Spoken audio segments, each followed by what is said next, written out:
Hi, everybody, and welcome again to the Musical Inner Tube. I'm Don Rooney. And I'm John Timpane, and today we are proud to welcome Jill Sherer Murray to the Musical Inner Tube. Like many people, I first learned of Jill when I watched her TEDx presentation titled The Unstoppable Power of Letting Go, which has been viewed by literally millions of people.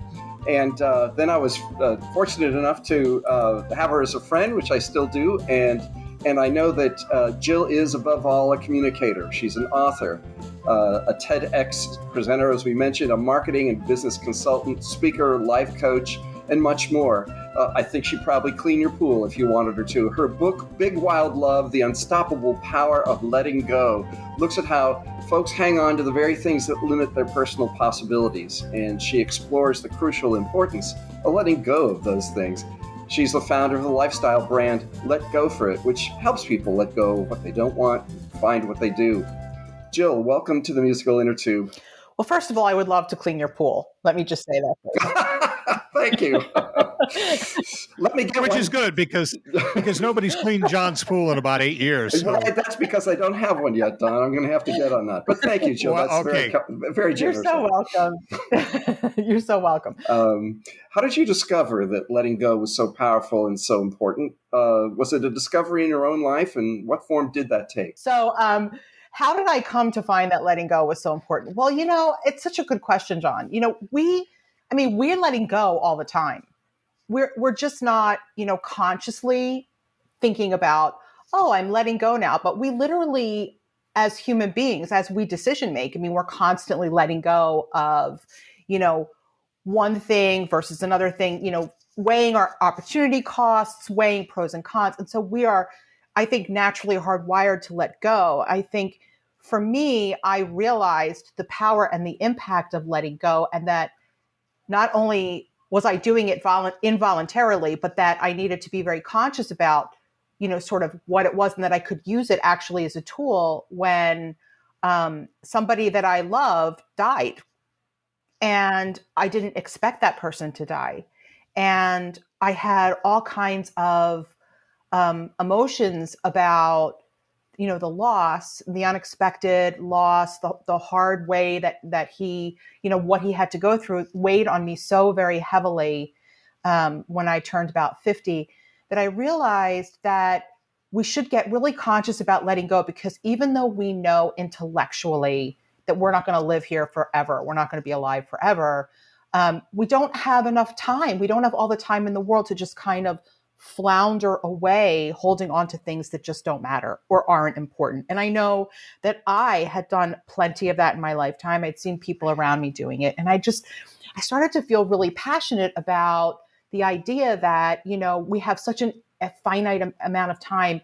We really need to release what's not right for us and what's not serving us and what's not making us happy, so that we can create space for all those things that we want to do and that will make us happy. And that kind of had me look back at my own life and some of the other choices that I'd made in them, and the times that I, the big milestone letting go, I'm trying to make you see me do the air quotes, events that really transformed the trajectory of my life. And I realized that it's, something we talk about very intangibly and very abstractly. Oh, we need to let go, but how do we actually do it? And if we get conscious about it, how can we use it as a tool to actually live lives that we really want to live?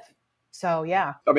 All this talk of letting go implies that people often aren't doing it or can't do it. And I'm wondering, can you talk a little bit about why, if these things are hurting people, what's holding them back? What's disabling them from doing what, obviously from your point of view as a counselor and as a person who gives people advice on these things, what is holding them back?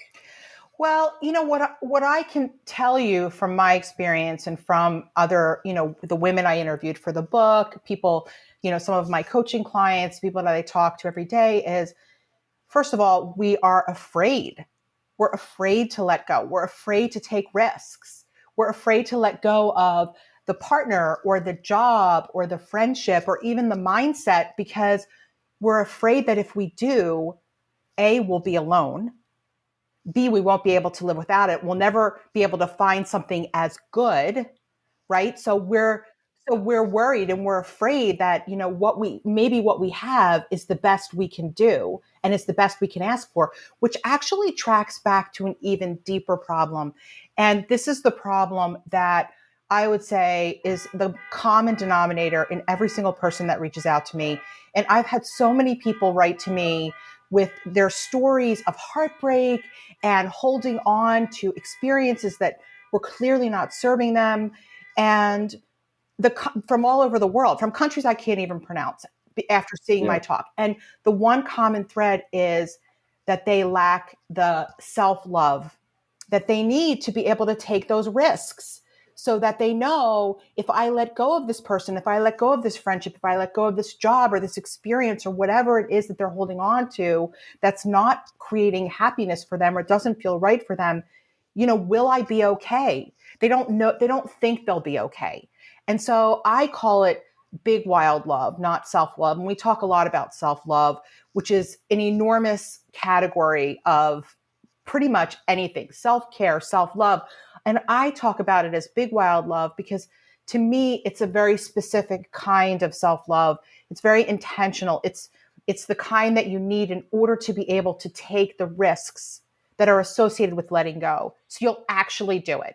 So you know that if I let go of this thing, I won't just survive it. I will be okay. I'll be great because I have me, and I know that the things that I want are available to me and that I deserve them. I just need to choose them for myself. That's basically it. And I really wanted to create like a very specific idea around self-love and not just talk broadly about it, because this was the kind of self-love that I needed when I was letting go of a big relationship that I'd been in for a really long time that I couldn't let go of. It was only when I truly could say to myself, I'll be okay without this person. I'll figure it out. I'll find my way to what I want because I deserve to have what I want and it's available to me, barring the limitations of space, time, and biology and all those other things, systems of oppression and all that sort of stuff. But, it's that belief. And so many of the people that I talk to, they just aren't there. They don't believe that if they let go of that relationship, that they're going to find someone else who's going to love them. Or if they let go of that job, that they're going to find another job. And it's just, it's really that place of lack and scarcity that I think keeps people holding on. Let me talk to you about one word that pops into my mind as you're talking, and that is the word guilt, which a lot of people have to deal with. I recently experienced a death as well. And now as you start to move on, you feel like, well, how can I move on? I mean, I spent so many years with that person, and now I feel a little guilty for wanting to be able to move on with my life. So there's a little bit of that, I think, wrapped up in it where people feel they're not worthy enough. And maybe that's wrapped up in guilt. Gee, I'm moving on, and I feel a little guilty about investing time and effort in me when, right. For all those years it was us, and now it's just me. And there's like I said, I think some people feel a little guilty about turning inward and trying to boost themselves up. Right. Yeah. And, it's such an interesting point, Don, because it's okay to feel a couple things all at once. Like we can have those feelings of guilt. We can have those feelings of like, gosh, I feel bad. Like if I move on, am I forgetting about that person? Am I leaving that person behind? And it's okay. I would say in those moments, we have to experience those feelings and really think about them and then kind of, brush ourselves off and keep moving, because we can actually have several emotions at once. And death is really hard because we grieve for death in a different way than I think we do other things in life. And grief is something that, we deal with ongoing. It's never, ever really fully resolved, but we learn how to live with it. We learn how to honor and acknowledge the feelings of grief, the feelings of guilt, the feelings of whatever that come up from leaving another person in our, phrasing it in the way of leaving another person behind. I know I felt that way when I left my relationship of 12 years, way back when I was, in my early 40s. And I felt really kind of guilty, like moving on and finding somebody else and getting married. But at the same time, we have the right, this is all part of cultivating this big wild love, is knowing that we also have the right to be happy and that we don't have to sacrifice our own happiness or our own lives or our own desires in service of, the guilt we may feel or the grief we may feel around someone else. It's not that we have to negate those feelings or never have them, because that's impossible. We have feelings.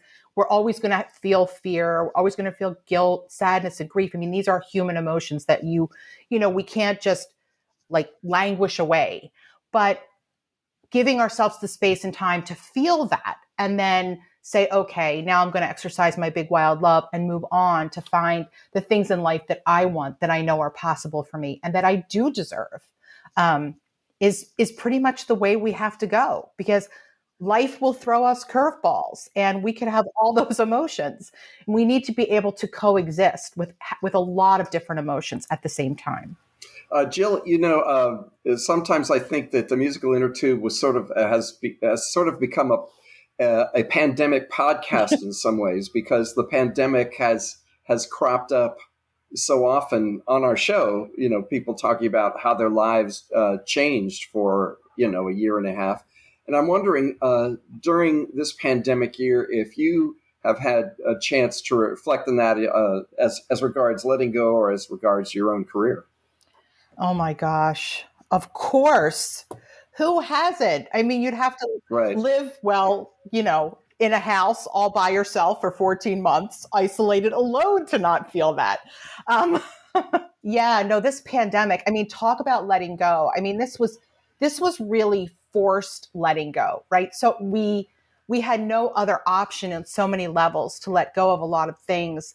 I know for me, and John, I know we had a little conversation about this when the pandemic hit, was when my first book came out. And I am a writer. I've been a writer for all of my life. And, there was so much fanfare and excitement that was generated around this book. And I left my job to pursue the book and the book tour and the speaking. And then just as everything in the free world was closing down, my book came out. Yay! And I used to tell people, oh, I planned it that way. Oh, no, I planned it that way. Talk about experiencing several different feelings all at the same time. Exactly, Don. Exactly. I mean, on my pub day, I literally spent most of the day in the bathroom with the fan on, hiding from the dogs with a box of tissues and a bag of cookies. And I was like, what? No ice cream? No ice cream. Yes, I was no, that was too sloppy. I would just had to get it. I had to be able to have those cookies, because I felt devastated. And my parents came over in their car in a hoodie with masks on. I didn't know my father came with flowers. I thought he was the florist delivering flowers. I thought he was either here to give me flowers or kill me. I didn't know who he was. And I looked at him. I was like, Dad, is that you? I couldn't hug him. I couldn't do anything. And it was awful. It was just absolutely awful. And, I spent a lot of time last year really, first of all, having to scramble because everything was canceled. So all the in-person events, all the travel, everything just stopped. So there was the whole thing of pivoting, right? So it's, how do we let go of the expectation of what's planned and pivot so that we can still extract something from the experience or respond in a way that serves us? And so, and you're right, it is coexisting with a lot of different emotions. I mean, I had every single emotion on earth last year. I mean, my poor husband, who still had to go to his day job, he would come home and peek in the door and say, and who am I coming home to today?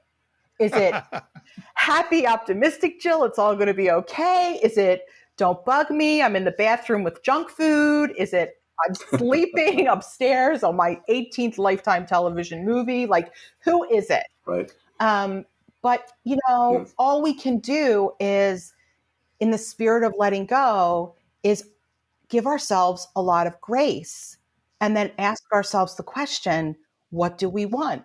What is the goal?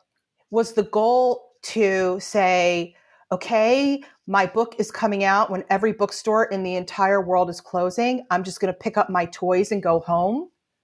Or is it, no, I still wrote a book and it's a good book and I want it to be out in the world. So I'm going to do everything I can.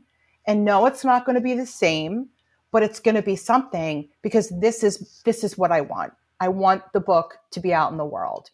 And not everything happens the way we want it to.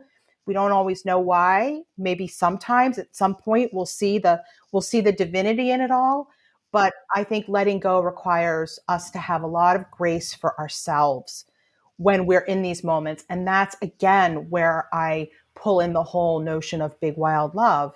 Because if we have that genre of self-love for ourselves, we know that at grace. And, it's so funny this year now that everything's opening up, here I'm thinking I'm doing great. I'm rolling with it. And now I see all the authors now coming out with their bookstore in-person signings. And so that has sent me back into the bathroom, on several occasions. But again, it's all okay. It's okay because it's what it is. And so I hear people, they're racing it back out into the world. And I am in the spirit of resting, restoration, reviewing. I'm looking back at, what happened, dealing with what happened, because we're no longer in survival mode. Now we're kind of in the PTSD mode, right? Now that, the car crash is over, now we're feeling the effects of the crash. And I feel like that is not an optimal time to race back onto the highway or make any rash decisions, but rather I believe in stillness and really thinking about what comes next and how do I process this and how do I feel about it and how do I work through all of that so I can move on to the next thing that I want.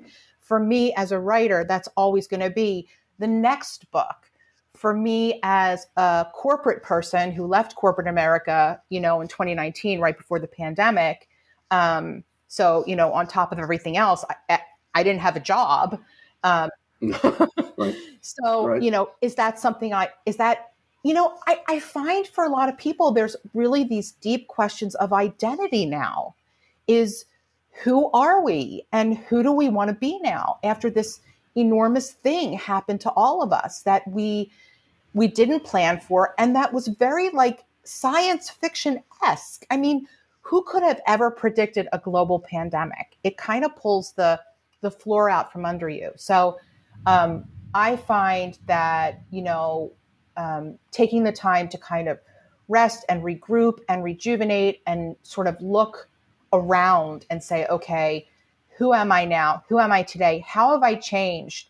And as a result of those things, what do I need to let go of now in 2021 that I had no idea I had to let go of in 2019?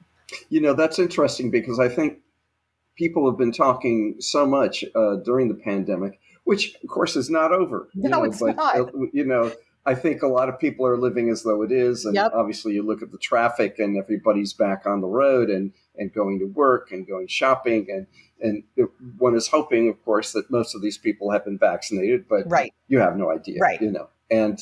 But there has been so much talk about sacrifice and loss and the feeling of loss of not being able to do what you normally did, and many people felt this huge mourning of just, and they didn't actually know that they valued those things that they had lost as much as they did, Right.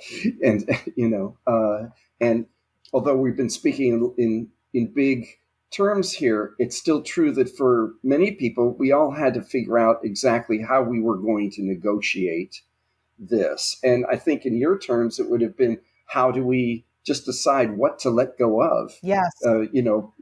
Sometimes you can't choose what you have to let go of. Someone else tells you you have to let go of it. For example, your boss says, no, we're not going to have people come in to the office anymore. So those office relationships Right. that you had during the day, now they're going to be on a screen. Right. Right.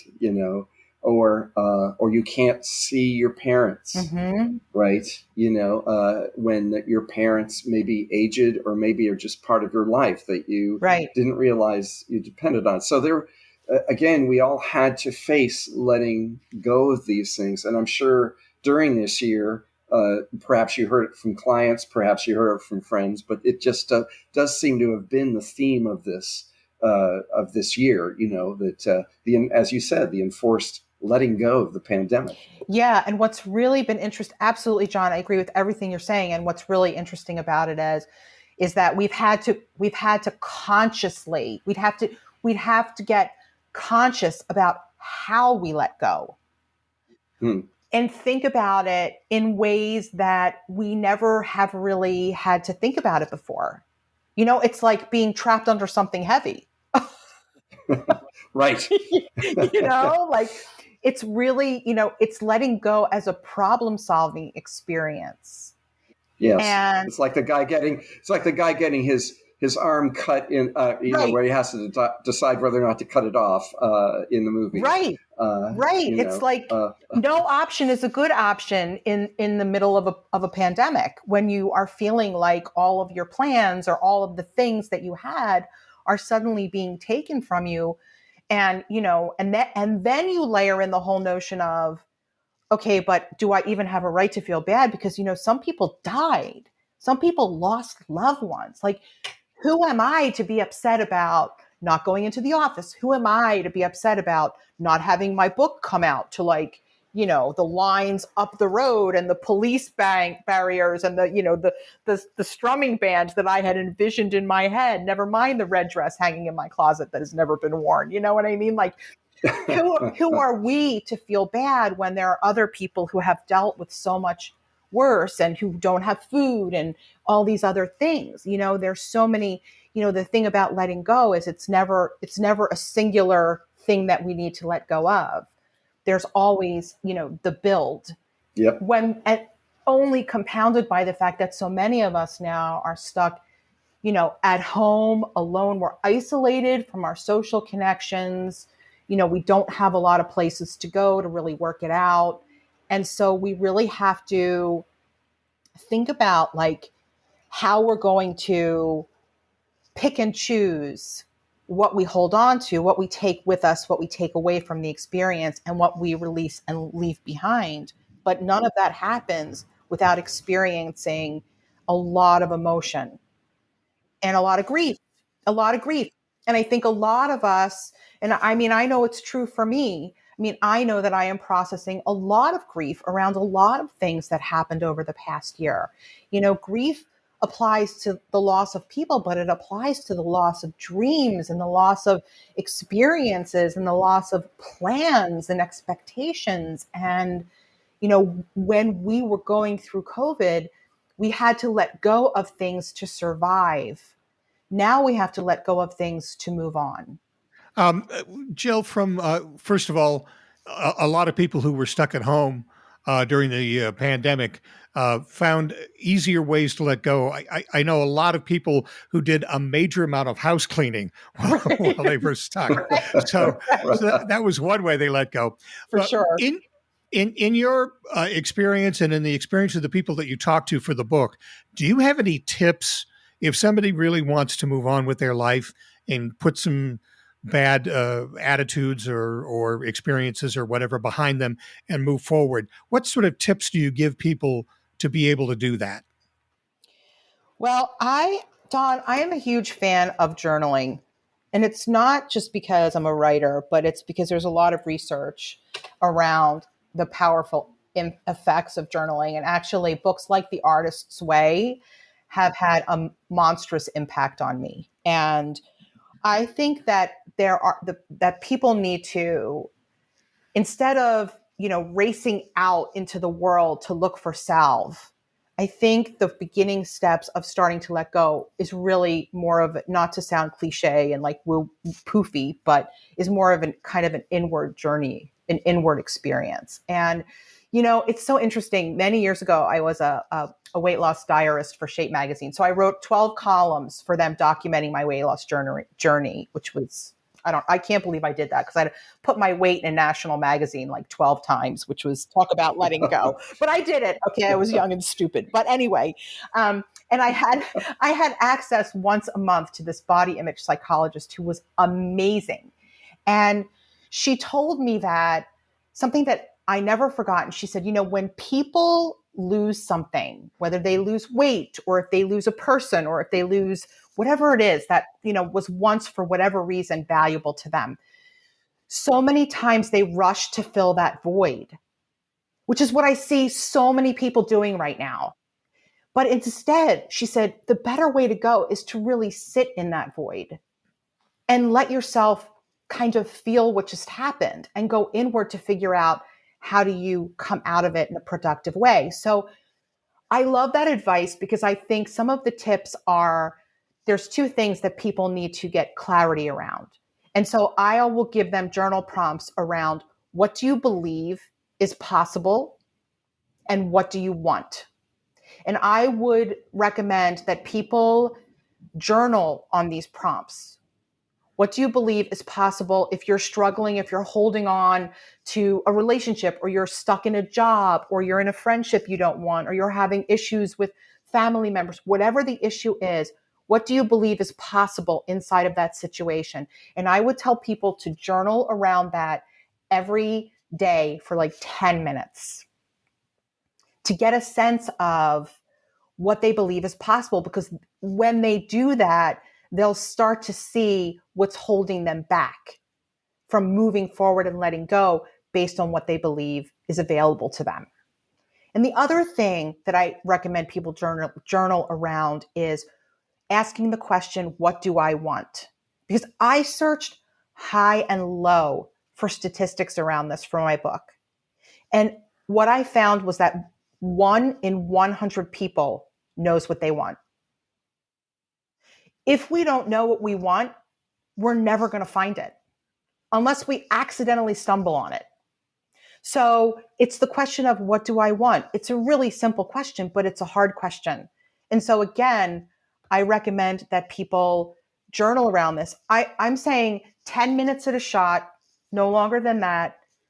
In the morning, if that's your good time, in the night, if that's your good time, taking 10 minutes to just ask the same question and then doing that for a week and then going back and doing what I learned at a Natalie Goldberg workshop, which I love those workshops, where people would read aloud and then she would just ask people in the audience to say recall, which is essentially just call out what stands out to you about the writing, a word, a phrase, and then just have people go in and do like a documented recall, like circle the phrases that stand out for you because they are standing out because they're teaching you something that you might not have known about yourself. And those kind of give you springboards to move forward. Yeah, I just want to say that a lot of these techniques are familiar to me from teaching composition in colleges and universities. It's a way of getting people to learn what it is that they think. Yeah. Which we used to talk a lot about in Freshman English 101 is, writing is a form that thinking takes sometimes. And writing can be a way to discover what you want and what you think is possible. It's interesting. And then when you document it, John, right? You document it like, you're going to think I'm wacky because I'm telling all these crazy things that I've done. But like one time I went to see a shaman and she told me, see how many of your guests can say this, Shape Magazine diarist. That's a first. It's a first for the musical interview. Yeah, I don't think we've ever had any shaman visits so far. Okay. Well, I went to see a shaman because I was struggling with some like body image issues because I'm the only woman in the world that has that problem. And she basically told me that I needed to write down on a piece of paper something like, I am an earth mother. I am a beautiful woman. In the moment I was like, okay, this is silly. But, I paid good money for that shaman. So, I came home. I wrote out the whole list. I cut the 8.5 by 11. I taped it in my bathroom. I taped it in the closet. I taped it in the kitchen cabinet. I taped it on the dishwasher. I taped it everywhere. And you know what? I almost started to believe it. Like after a time, I was like, wow, like now I understand, like Patty Hearst. Now I understand, it's like I'm Right. Stockholm syndroming myself with these pieces of paper. And it was funny because somebody came over and they're like, why do you have this piece of paper about you being an Earth Mother where your coffee mugs are? And I'm like, don't ask questions. But, it's the repetition of an idea that we Right. begin to cultivate. And so when we're writing it, and John, you probably know this, when we're documenting, we're putting it on paper. First of all, we're getting rid of the muck that's in the front of our heads that we deal with every single day to access those deeper thoughts and feelings, the subconscious, the puppet in there pulling the strings. And we start to learn a few things about ourselves. And then we have a choice. We can either decide, you know what, I am learning all these things about myself, but now I'm just going to ignore it because I don't like it and it's hard. I'm going to go eat candy. And I'm going to go choose a guy like the last guy who tortured me because, it's too hard to think about choosing something different for myself because it requires self-discovery. Or I'm going to stop and I'm going to be like, oh, okay, I get that. So now what am I going to do with that information? Am I going to take that information and actually do something with it? Or am I just going to, make the same choices and move forward in the same way, holding on to what I know because I'm afraid if I let it go, I'll be alone. I won't survive. I'll never find something better, blah, blah, blah. I think also this is the first time on this program we've ever heard anybody utter the phrase, I paid good money for that shaman. I think that should be the title of this episode. There you go. I think you're right. Hey, let's talk a little bit about how you help people with what they feel are their obligations. I know a lot of people, for example, I hate my job. It's a dead-end job, but I need money to pay the rent. So, they get weighted down by what they feel are their obligations. How do you get them out from under that and thinking in a different pathway? Well, first, Don, I boil up a pot of Eye of Newt. No, I'm just kidding. I think that's another phrase we've never heard on this program before. Now I'm on a mission. I try to help them track these things back to their limiting beliefs, to what they believe is possible for them, and what they think they deserve. So if they feel like an obligation is more important than them doing something honorable for whoever they owe the obligation to, but does not sacrifice them at the same time, then they need to understand where that is all coming from. And so often those beliefs are not ours. Their voices, they're what Janine Roth calls them, the crazy aunties in the attic, telling us what we should think about ourselves. But we get these beliefs. By the time we're age 6, we get a set of beliefs that are designed to help us survive in our family dynamic when we're children.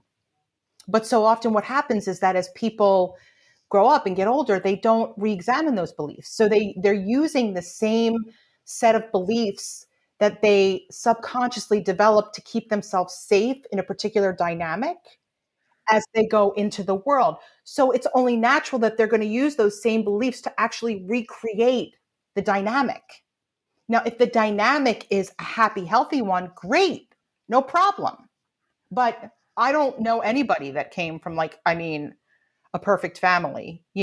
What do they say? Most dysfunctional families have at least two family members. One family member, Yeah. right? So no shade to families everywhere, but we're imperfect creatures, and so we all have stuff from childhood. So if we don't stop to examine those beliefs, we're using basically an outdated set of beliefs to make choices about everything in our lives. And so I ask people to step back for a minute and ask them where do they think that obligation is coming from? Tell me more about that obligation. And why do you believe that you have that obligation? And is there a way to let go of what you think you need to do, let go of feeling like you need to self-sacrifice in order to meet that obligation? What do you need to do to be able to do that? Because, I'm not trying to tell people look, we have our children and we have jobs and we have families. I mean, obligation is a part of life. I mean, we have responsibilities, we have duties. We can't just tell everybody to go, go fly a kite. I mean, we have to fulfill our obligations, but we shouldn't have to sacrifice ourselves in order to get through the everyday pressures and tasks of life. And so if we're doing that, then there's a problem. And it's not with the tasks or the obligations. It's something inside of us. And, it's so funny. So many, many years ago, I remember I had a date with this guy. He was a dentist and I really liked him. I had met him. I was working for a magazine and he was one of my sources, probably not a good idea, but, we just became friends along the way. And then we made these plans to go out. Every time we were supposed to go out, it was like, he was always just too busy for everything. It's like people filled. Finally, I just said, look, your life is too busy. This is too hard. Good luck. Let's just continue to be my source. Let's just leave it there. People fill their lives to the brim because they don't want to look at what's going on inside. There's too much work, but there are easy ways to do it, or easier ways to do it. So a lot of this just actually goes back to the true phrase that was uttered by Stuart Smiley: "I'm good enough, and doggone it, people like me." Yes. Yes. I am an earth mother with a beautiful shape. Yes. We joke about it, but kind of, I mean, that's why that was so funny, because kind of true, is really revising those beliefs. But you can't revise them, until you understand which ones are holding you back. So, I mean, I know I'll ask people, is this thing that you're terrified of, is it possible? If you leave your horrible boyfriend, will you never, ever go on another date ever again in your entire life? Like, is it possible? Yes, anything is possible. We just had a global pandemic. Anything is possible. But is it probable? Well, no. And let's lay out some evidence for why it's not probable, So, there's those kind of questions too. So there's lots of ways, and, everybody, but what's really interesting about it though, Don, is that so many times when I work with my coaching clients, like a lot of times they'll figure it out. They'll figure out where I'm leading them pretty quick, and they'll have that aha moment that they have always had inside of them. They just never wanted to look at it. And maybe it helps to have some support from the outside. Absolutely. From somebody saying those feelings you're having are not bad. They are good, and they are feelings that you should follow up on. They're valid because, I truly believe we know. I knew after the second year in my 12-year relationship that my boyfriend was never going to give me what I wanted. I knew it, but I didn't like it. So it was just as easy to ignore the fact that you knew it. Well, that's right.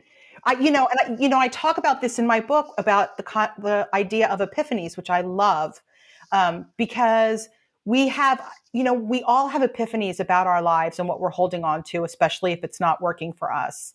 We have those epiphanies because we know, but we just don't like it. And so we don't do anything about it. And I say, we sleepwalk our way through our epiphanies because, I didn't want to break up with my boyfriend. I really loved my boyfriend. I wanted it to be completely different.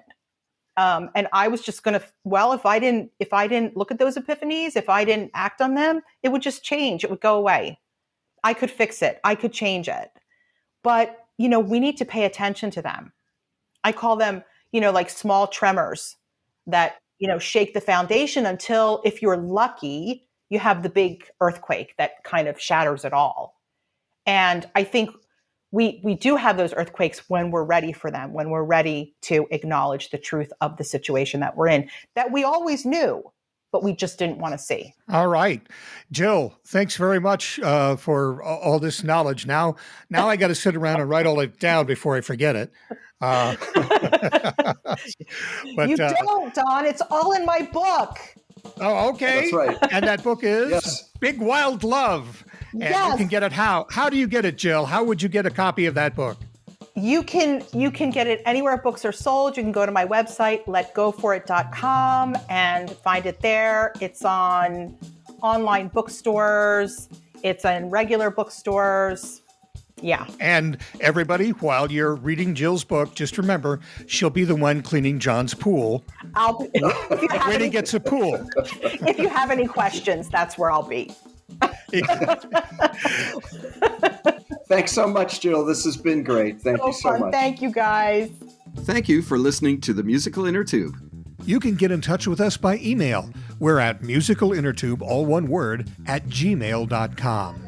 You can follow us on Twitter at @MInnerTube, capitalize the M and I. Our webpage is musicalinnertube, that's musical spelled with 2 A's, .libsyn, that's spelled LIBSYN.com. The Inner Tube is available on Amazon Music, Facebook, YouTube, Apple Podcasts, Stitcher, Spotify, SoundCloud, iHeartRadio Podcasts, and anywhere you get your podcasts. Like us, why don't you? And give us a good review on any of those platforms. And as always, thanks to virtual band Car Radio Dog for our theme music.